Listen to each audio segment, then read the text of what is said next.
Թմրանյութերի ապօրինի շրջանառությունը, այդ թվում անչափահասների շրջանում, ինչպես նաև սահմանը հատած խաղամոլությունը արդեն դարձել են ազգային աղետ։ Բազմաթիվ ընտանիքներ զոհ են դառնում այս արատավոր երևույթներին։ Հազարավոր երիտասարդների ապագա է վտանգվում, իսկ պետության մարդկային կապիտալը խարխլվում։ Այս ամենը տեղի է ունենում իշխանությունների թողտվության եւ անգործության պայմաններում, որոնք տարիներ շարունակ նպաստավոր միջավայր են ստեղծել այդ երևույթների տարածման համար։ Հայ ազգային կոնգրեսը միակ քաղաքական ուժն է, որը ներկայացնում է համակարգային եւ խիստ պայքարի հստակ ծրագիր, խոստանալով արմատախիլ անել դրանց հանցավոր հովանավորությունը եւ պաշտպանել Հայաստանի ապագան։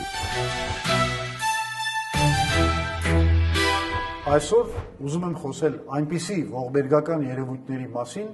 ինչպիսիք են թմրամոլությունը եւ խաղամոլությունը։ Դրանք ուղղակի աղետալի ծավալ են ձեռք բերել մեր երկրում եւ բառից բուն իմաստով կործանում են մարդկանց ճակատագրերը, կյանքերն ու առողջությունը, հատկապես թիրախավորելով մեր ապագան, երիտասարդներին եւ դպրոցականներին։ Հազարավոր մարդիկ սնանկանում են, հիվանդանում, դժբախտանում։ Ուսումնասիրությունը ցույց է տալիս, որ մեր ժողովրդի ողնաշարը ջարդող այս երևույթների հետևում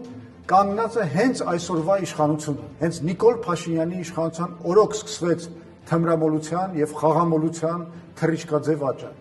Նրա կառավարման 8 տարիների ընթացքում թմրամիջոցների եւ թմրամոլների քանակը աճեց տարբեր գնահատականներով 5-ից 8 անգամ, իսկ խաղադրույքների տարեկան ծավալը 21 անգամ։ Նիկոլ Փաշինյանի թողտվությամբ այդ գործը հովանավորում է անձամբ Ալեն Սիմոնյանը, որը այլ ՔՊԱ-ականների հետ միասին առցանց կազինոների տերերի հաշվին տժժում է Հունաստանի կուրորտներում, իսկ հետո կազինոների գործունեության համար բարենպաստ օրենսդրություն ընդունում, ապահովելով դոլարով միլիարդավոր շահույթներ խաղատների սեփականատերերի համար։ Նույնը կատարվում է եւ թմրաբիզնեսի ոլորտում։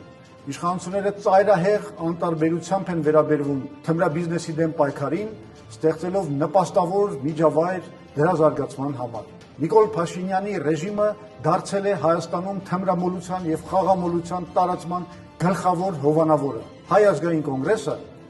միակն է ընտրությանը մասնակցող ուժերից, որ մշակել է այս երևույթների դեմ պայքարի համապարփակ ծրագիր եւ իշխանության գալու պարագայում խոստանում է արմատախիլ անել այդ արատավոր երևույթները եւ պատժել դրանց հանցավոր հովանավորներին։ Հենց դրա համար հունիսի 7-ին գնացեք ընտրատեղամասեր եւ քվեարկեք Հայ ազգային կոնգրեսի օգտին համար 10։